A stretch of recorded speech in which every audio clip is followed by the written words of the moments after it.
Hello and welcome to Homicide Hobbies. I'm Andy, And I'm Claire. and we're here to talk about some of the disturbing things that go on in the world, past and present. We feel like not knowing doesn't mean the crazy doesn't exist. So we're going to scar you with the knowing. Enjoy. So what do you got for us today, Claire Bear? Today, we're headed to the place whose nickname comes from a Spanish word for mountain. It has more cows than people. Montana? Its nickname is Big Sky Country. Wyoming? Yeah, you were right with Montana. Okay. I just wanted to see how confident you were in your answer. I was going to say Montana again, because that's all I got. That's the only next step after Wyoming was going to be somewhere not in the U.S. because of the United States. Montana's the only one that I think could remotely sound like mountain in another language. But anyway, all right. I don't think we've done one in Montana before. I don't know why you're asking it like it's a question to me, like I remember. Yeah, that's true. So we're going to be fast forwarding to July. Well, rewinding, I guess. I was like, you're predicting the future? I am. Like July 15th, 1984, in Big Sky, Montana, when a young athlete, Kari Swenson, will disappear into the woods. By nightfall, searchers are going to wonder, did she get lost, or did something far worse happen? Something far worse happened. Now, to understand what awaited her in the woods, I'm going to start you off with the men that have, well, I was going to say have something to do with it, but are the doing of it. Okay, we've got Don Nichols. He called himself a mountain man, proud to have turned his back on a corporate society. His teenage son, Dan, so don't get confused, it's Don and Dan. His son's going to go with him willingly. They survive by camping, poaching game, and really anybody they meet, like on trails or anything, they're going to speak out about their opinion of the government being their enemy. Don will say later, I don't want my boy raised in a world of concrete and taxes. If only he could see it now. But their isolation festered into obsession. Don convinced himself that, you know what? We didn't think out this plan. Dan needs himself a wife who would learn to love the wild. Did you just say wov? Shut up. That he'll learn to love the wild. Damn it, Andrea. Don convinced himself that Dan needed a wife who would learn to love the wild.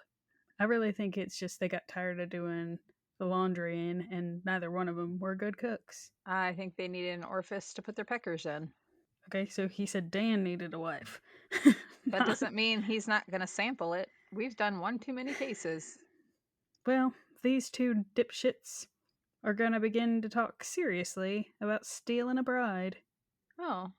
And by summer 1984, they carried ropes, chains, and a chilling plan with them.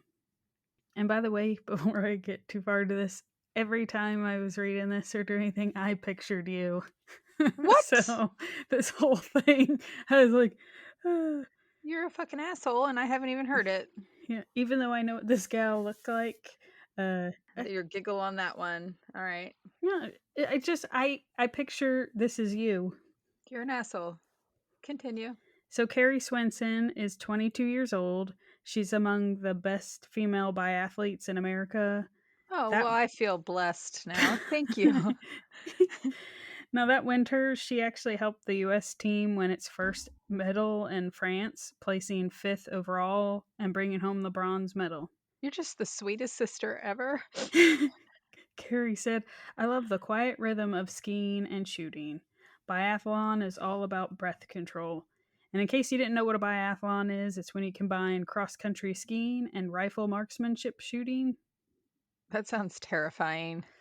Dude, I can tell you, I've heard of biathlons. I've never watched one. I really didn't know what they were, but they literally, it's a bunch of athletes race around a track, stop to shoot at different positions and distances depending on the event. In the women's Olympics, the individual event is 15 kilometers of skiing. So it's like, you gotta have some endurance because to be a good shot, you can't be like heavy breathing and it's breath control. And I would imagine skiing's around the same thing that you've got. It's just like any other sport. You've got to I don't know, do a whole lot of training, but she's real good. I'm not a skier and I'm not a marksman. So it's just like combining the two. I don't really like the cold. But anywho, she seems to be real great at it. And mind you, she's 22. So All right.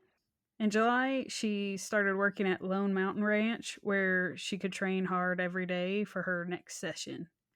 And on one clear Sunday morning, she laced up her running shoes to set out on her 6-mile training run and told her friends she'd be back by lunch. I see why you.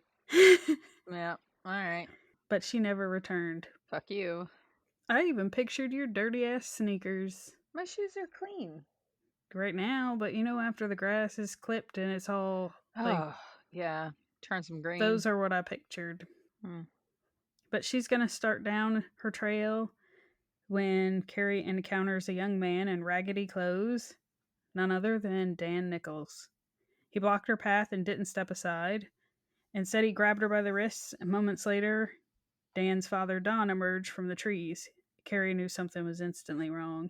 Before she could retreat, they had hold of her. She started to struggle, and then Don hit her in the face to subdue her. They bound her wrists and marched her off the trail towards their hidden camp. Dan holding the rope and Don walking behind her with his rifle aimed at her back. Don would say, "You're going to live with us? You'll learn to like it." No. And they started their way through the woods. Kari was eyeing the terrain so that she knew her way back if she could escape their clutches. She also dropped her watch and deliberately pressed her shoe into soft patches of dirt to ensure she left a trail. They'd finally make it to their camp. They chained her to a lodge pole pine. I don't know what that is, but all right. They chained her up. The lodge pole pine? I don't know. They chained her to a pine, Andrea. Yeah, that's what I'm going to go with. She's chained to a tree. Then night would fall in the mountains. Friends of the ranch grew uneasy as the darkness deepened, and there's still no sign of Kari. Kari's parents and friends would begin organizing a search party. By dawn, 20 to 40 people, depending on the shit that you read, were assembled on motorbikes or on horseback to help the search. Can I just say, when I tell you I'm going for one of my 6-mile runs, if I'm not back within 5 minutes of my expected time, then something bad happened And because for that, everybody else, it's because she does laps rather than it's a yeah, 6-mile trip. well, no, I do some, but yeah, for the most part, it's laps. But yeah, no, 5 minutes, give or take. Don't wait till dark. Well, I feel like it was a case of since she went out. I don't know. I feel like maybe it slipped everybody's mind when she missed lunch. I think it was probably more maybe that she decided to go for a longer run, or Not overnight. maybe it's no, why they waited until it started getting darker, or maybe it's one of those situations where it's just too bad to think that something bad happened, so you're just hopeful that she's going to appear any moment. Mm. I don't know. That's sad. Well, by around 8 a.m. the next day, Kari's now been missing 18 hours. 2 ranch hands, Alan Goldstein and Jim Schwab, followed a faint trail of footprints. They found a small camp deep in among the pines. Through the brush, they glimpse a young woman chained to a tree. When Alan steps forward, they hear a rifle crack. Jim would later say Alan dropped without a second, and that's when the chaos erupted. Another shot, this time a single sharp cry from Kari. Jim ducked behind a tree, heart pounding. Knowing he's outgunned and alone, he made a split-second decision. Run.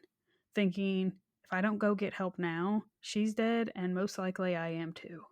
He sprinted several miles back down the rugged trail, breaking through timber and brush until he reached the others and raised alarm.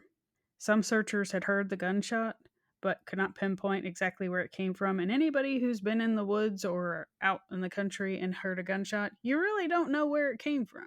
Yeah. But Jim would guide deputies back.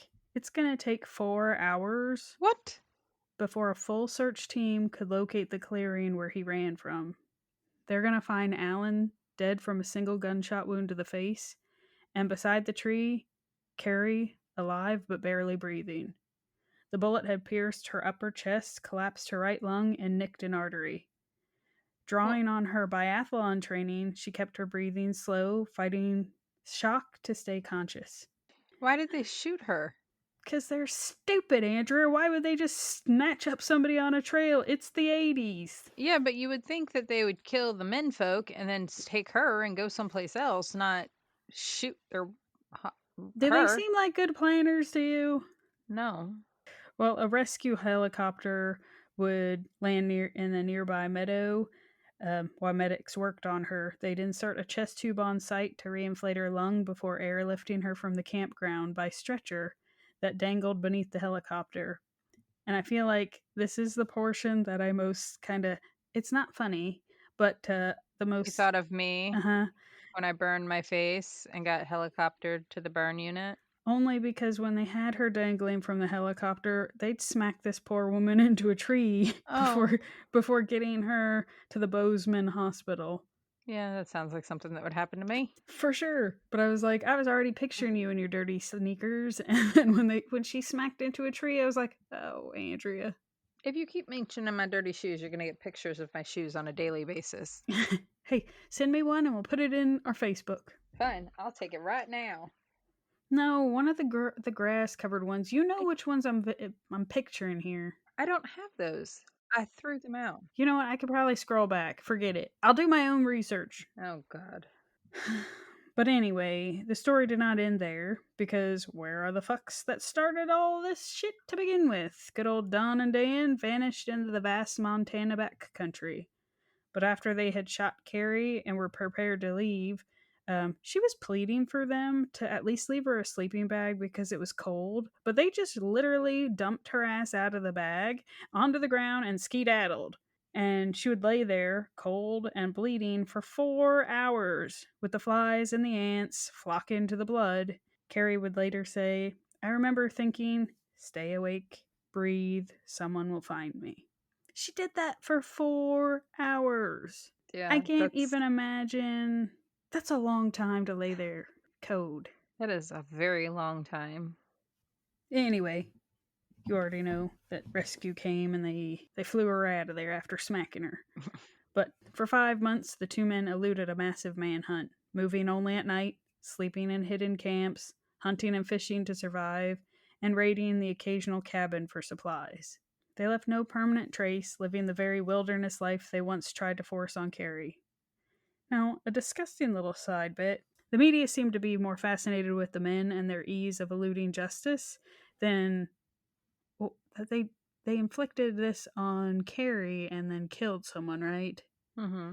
But they seemed to get distracted, and even Barbara Walters would say the feller's motives kind of sounded romantic, to which I was like, what the fuck is wrong with the 80s? A lot. Romantic? That's disgusting. Like, naturally it's upsetting to Kari and her family because it's disgusting. Well, everybody in the media is going to make it seem like this is amazing. They're surviving 5 months and like glorifying them on the run. Like this is the wild, wild west and we're rooting for them. And they killed someone. They nearly killed someone. They abducted someone. Yeah. Like none of this is glamorous, and quit making it seem like these guys are heroes and romantic. Yeah, let's find a different word, people. This is caveman mentality. If they had a club, which, I mean, since he hit Kari to begin with, yeah, he kind of did. He kind of did, and dragged her back to his cave. So now you have me picturing, like those Neanderthals. Yeah, but like that car commercial where the people are dressed up, like yeah, I picture that. Yeah, pretty much. Yeah. But some of the media would regard them as just old Don and Dan, two harmless fellers, real nice men, just born 100 years too late. Oh. And again, I was like, okay, I'd be super upset if Dave got shot and people were glamorizing these two fellers saying, harmless? They shot 2 people. But anyway, the fucking 80s, I guess. And I also was confused at the 100 years too late, because I feel like it's like 1,000 years too late.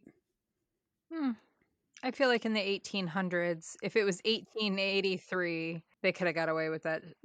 Fine. Yes, go club yourself a wife in the woods and drag her back to your hole. But until December 13th, 1984, winter's gripping the Montana mountainside when the game warden finally corners Don and Dan. at a snow-covered campsite in the Helena National Forest and arrested them, cold, hungry, and tired of living on the run. The long manhunt was over, but the legal battle had just begun. Now, Dan would face charges of kidnapping and assault, and in May 1985, he accepted a plea agreement admitting to abducting Kari and to his part in the shooting that nearly killed her. I take responsibility in that for what I did, he told the court, and though he insisted the gun fired accidentally, the judge sentenced him to 20 years in prison with 10 years suspended. That's it? But Dan was released in 1991. Oh my gosh. What? How did he get released? That's not even 10 years. It's not. How? I think because he pled guilty or an agreement, and maybe he just super well behaved and he has that he didn't do the shooting. He just was doing the kidnapping. All right. Did they rape her? No. That's good. I guess they were trying to woo her first. She smelled like soap. They needed her to get the odors of the wilderness. She smells she smells of the city. Yeah. She needed to get some of them pine odors. Yeah. Well, Dan would be arrested in 2011 on drug charges and spend another 4 years in the clink, which I was darty-eyed at because he did about as much time for drug charges that he did for kidnapping and assault. What the heck? And I was really surprised that he didn't get in trouble for abducting someone else, honestly. So now Dan's dad, Don, he's a little bit harder to convince of things, so he wasn't going to plead guilty. He didn't see anything wrong with what he did. And in September 1985, he would go on trial. A Montana jury did find him guilty of deliberate homicide for the death of the rescuer, Alan Goldstein, as well as kidnapping and aggravated assault for the abduction and shooting of Kari. Now, Kari would play a pivotal role in that conviction as she testified, especially since Don was saying that the shooting was accidental. Mm-hmm. But she would testify about how both men abducted her and that Don had told her that she would be Dan's wife before chaining her to the tree for the night. It's really not funny, and what she went through is horrific. It's just, I occasionally have the mental image of you picturing me as this girl and these Neanderthals with her. It's just... Well, now where I shouldn't be surprised that anything that came out of the 60s through the 80s, but when I stumbled on this one, I was like, they what? They were shopping jogging trails for a wife? See, and this is why I had Jason make me a path around the house. Well, it's just crazy to me, and I know we've done plenty of cases where lunatics find each other, but I feel like somebody needs to be the solid one in there to go, yeah, probably not the best idea. Maybe I'll just go to town every now and then, bathe, and see what I pick up. That is a lot of work. And they didn't have time for soap. It was their allergies. During sentencing, the judge called the crime a deliberate, cold-blooded plan carried out without regard for human life. Dan received an 85-year sentence. Okay. However, it wasn't without parole, and every time he came up for parole, the Swenson family and supporters opposed his release. Naturally so. He remained behind bars for more than 3 decades until the Montana Parole Board granted him release in 2017. What the Claire? He's 86 years old and would die in 2023. Yikes. For Kari, she endured surgeries and months of painful respiratory exercises to expand her collapsed lung. They didn't break me, she told a reporter. I won't let them steal the mountains from me. She'd actually return to the biathloning next winter, where she would finish 4th in Norway, but would choose to retire in 1986 due to residual pain and head to veterinary school instead. Kari preferred to keep a low profile, focusing on healing and her veterinary studies, graduating in 1990. She would set up her practice in Bozeman, caring for small animals and horses, and would still venture into the mountains, refusing to let anybody take that from her. Which I think is pretty crazy. I imagine she was armed with some sort of mace, But yeah, I run with pepper spray and a knife and a dog when he doesn't make me drag him. yeah. Mm-hmm. But she still enjoys hikes, skis, spends times with her horses, goes for walks and runs with her dog, and generally loves spending time in the mountains. She also mentors young athletes in Montana who are hopefuls for the biathloning, which I thought was pretty cool. Yeah. But there was another thing. I had a brain fart. I can smell it. Oh no. So the media being disgusting. A lot of people wanted to interview her, but she really didn't want to relive the experience. Gee, I can't imagine why. Yeah. Generally, her mom would be the one who was interviewed because she was just like, she doesn't want to be in the spotlight. And then you figure it was dragged out for 5 months because the fellers were on the run. And then when they were caught and then during the court stuff, she did not want to be a part of all of that. But one feller wanted her to pose. I envisioned the flannel, but he wanted her to pose near a fireplace in a lodge to tell her story. And she's like, no. So I can imagine when it's like, they're doing these fellers are amazing. And he probably was heroes to these morons. But I thought it was disgusting, and I can understand why she didn't want to participate in being interviewed when they're trying to paint the whole. They're just looking for a missus. It's disturbing. Yes. I didn't realize that was still a thing beyond the caveman days. Then again, Apparently the caveman days were through to the 80s. Then again, didn't we do a case in West Virginia where they kind of did that? Everybody was like, I think it was my case actually. I think it was an incestuous one. Yeah. Or it was the daughter and the dad and the boyfriend. And she consoled him somehow. Oh, yeah. Yeah. Oh, see, you do something about that. And there was meth in there. That's because it was disturbing, and they chopped him up and then didn't believe he was dead. Yeah. Like that level of between incest and meth, I don't know which one fucked their brain, but. And I'm not saying these guys weren't, I don't know, maybe they were moonshining in the backwoods and drank too much off the top.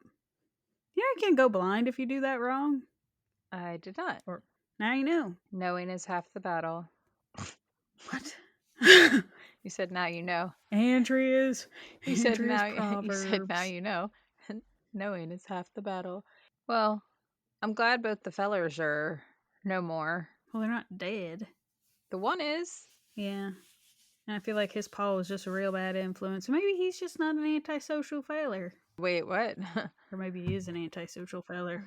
My brain was going too fast for me. Have you ever watched the bush? Well, excuse me? The Alaskan bush people? It did remind me of them. No offense to them. But I watched a couple episodes of that one time, and because I thought it was more survival skill things, not whatever that weirdness was.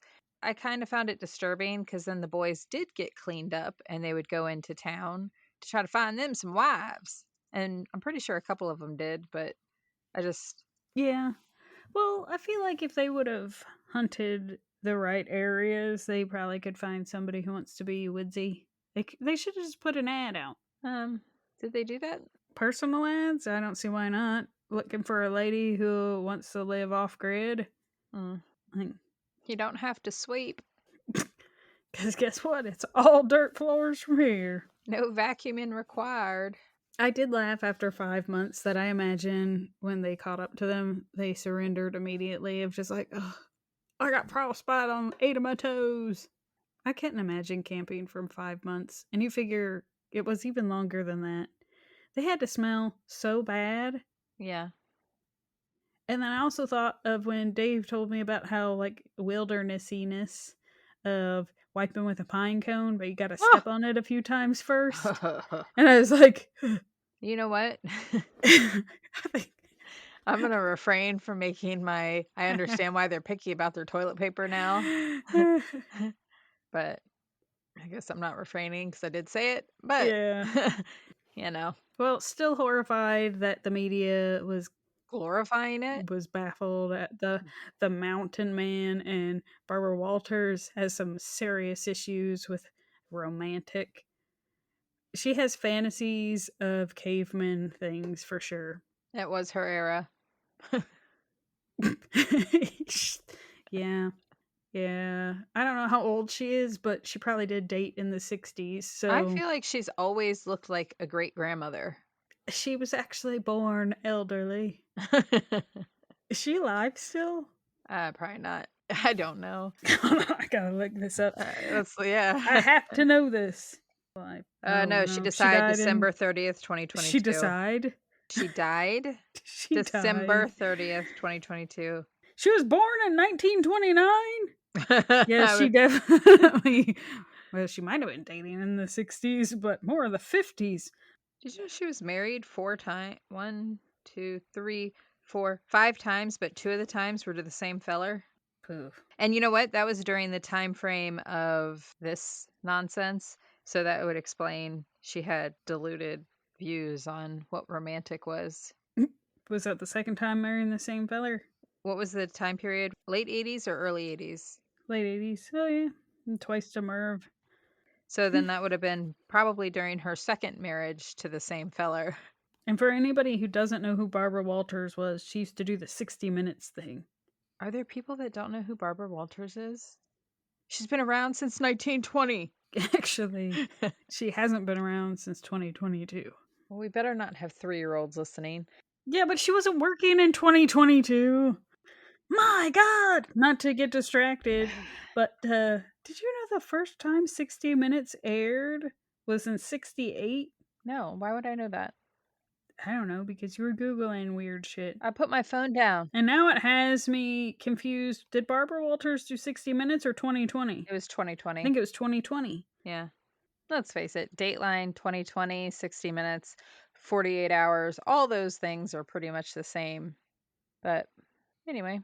So what is the sun doing now? I don't know. Probably more drugs. I was more focused on what Kari was doing because when I saw how much she was upset at everybody focusing on these dipshits, there's no credible source that states his current residence, employment, or personal life in recent years. He's been arrested quite a bit. Drugs, weapons, blah, blah, blah. He's a piece of shit still, so. Wow. Well, I'm glad she was able to get back to what she loved doing. He did find himself a wife. Oh. They got married in the mountains. Was it by force? Probably. But in 1996, he tried to distance himself from his pal, and his pal considered him a traitor to their mountain life. And then after his drug issues, he tried to avoid public publicity from 2013. So, who knows what he's up to? Sounds like he's just trying to stay out of the spotlight. Yeah. He'd be like 70 something. Well, thanks for that one, Claire.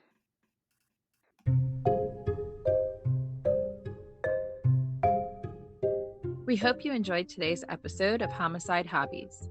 If we made you laugh, if we made you cry, or if we mindfucked you for the day, then we thank you for listening. Please write a review on whatever you're listening to us on. Tell your friends, tell your family, tell your coworkers. We're freaking awesome. And join us next week for another episode of Homicide Hobbies. I'm Andy. And I'm Claire. That's all we've got.